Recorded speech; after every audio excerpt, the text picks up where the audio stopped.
This is Brickyard Poultry Attack Plan, in which we discuss Joe Hancock versus Brickyard Poultry. This is brought to you by Winnie, Evan, Joseph, and Brandon. At the bottom of the issue is Joe Hancock, owner and operator of Hancock Signature Farms. Who is Joe Hancock? Joe Hancock is a 64-year-old farmer who has been farming since he was 25 years old.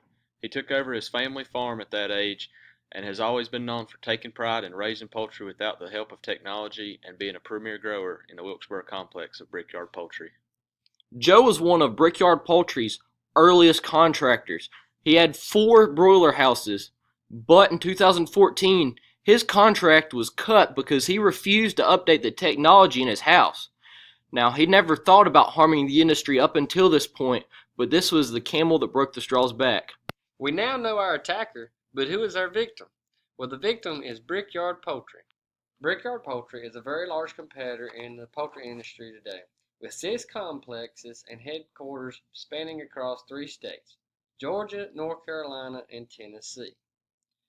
It has always had a reputation for having cutting-edge technology and has recently mandated that 95% of their houses to switch to the new technology, also known as the Cluck Connector 3.0. This is a map of all the complexes in Brickyard Poultry. If you look up and see the WC in North Carolina, the Wilkesboro complex, this is the complex Joe had his contract under up until it was terminated in 2014. However, we've pointed out all the other complexes because he is going to do anything to damage the whole company, and every complex will be affected. The Cluck Connector 3.0 is the technology that caused the uprising between Joe Hancock and Brickyard Poultry. This was a mandatory update in 2014 for all farmers under contract that had access to the internet. By the end of the contract terminations, 95% of the houses were able to upgrade to this new technology.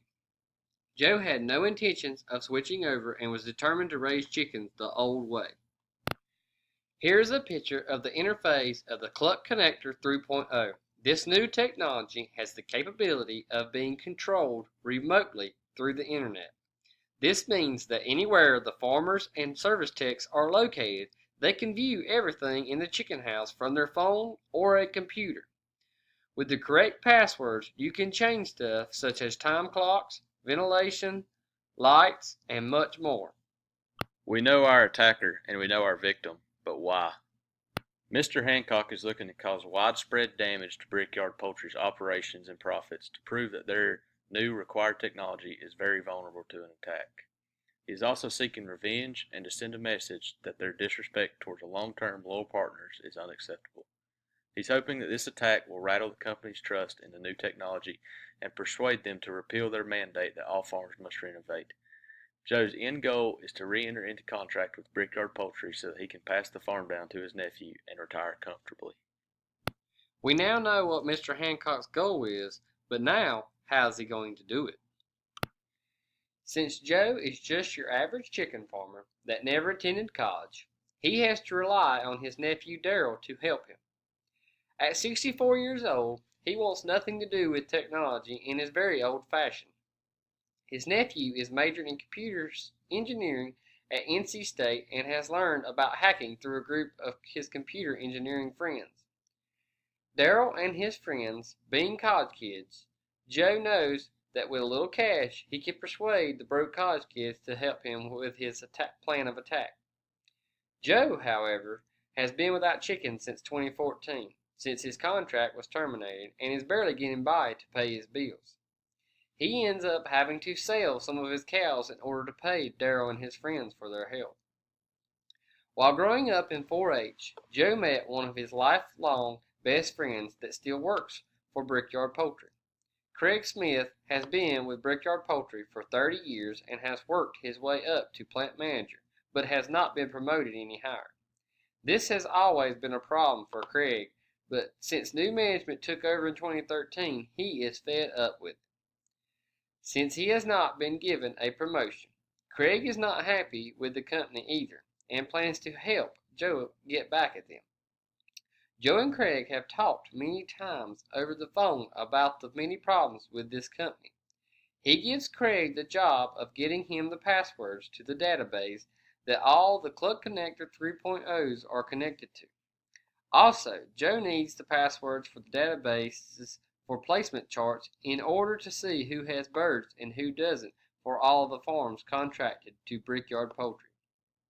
After receiving the passwords, Darrell and his buddies then create a special code to use in the database for the attack. This code works for shutting off ventilation, turning off fans, and turning on heat for market-age birds. It also will be able to open up ventilation, turn on fans, and shut off heat for chicks. The plan is to do this at midnight while no one is at the farms. Using this code, Darrell will be able to control these systems from his apartment in Raleigh, North Carolina. So we now know how Joe went about with his attack. So what was the results? Did he damage Brickyard Poultry? Did he get his contract back? By hacking into the Cluck Connector 3.0 and causing damage within each house, by turning off the ventilation, turning off the fans, and the heat for these market-age birds, the devastation is going to be widespread, not only within Brickyard Poultry, but within the industry. So what are the results from this attack? There are going to be negative health effects on the poultry industry in all 6 of Brickyard Poultry complexes. Brickyard Poultry would also see a total of around $41,580,000 in loss of income.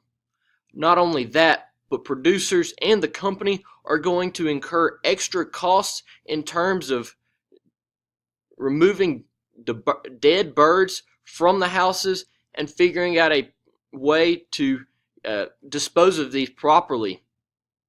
Because of all the bird loss, people will be quick to assume that the company was doing something wrong. So there's going to be a loss of customers, which would lead to some of their commercial food distributors to change growers just to protect themselves. Public awareness and this negative press around the new technology will likely persuade Brickyard Poultry to shut down their technology initiative and revert back to manual ventilation switches, which would inevitably revert back to the old-fashioned way that Joe preferred. So, at the end of the day, at the end of the attacks, Joe won. Brickyard Poultry needed houses to continue producing poultry for their distributors. Now, certainly they had quite a supply of poultry, frozen product in food stores. However, they truly need to increase the amount of production they have to make up for the losses. Joe's happy to get his contract back without being caught as the mastermind of this attack. You've heard the attacker. You've heard the victim. You've heard the way they did it and why he wanted to do it. And now you've heard the results. So it's time to ask yourself, is there any prevention? Is this a vulnerability within the industry? Do farmers need to improve their security to ensure they won't get hacked? Was there any way for the company possibly to stop Joe? Did Joe slip up and do something would make him get caught? These are all good questions, but it brings up a bigger issue. Is the industry safe from cyber hacking? In a modern age where technology is so important, we must increase the technology in the agricultural industry and in poultry production. So, it's time to ask yourself, was there anything we could have done to stop Joe Hancock from attacking Brickyard Poultry? That's for you to figure out. Good luck.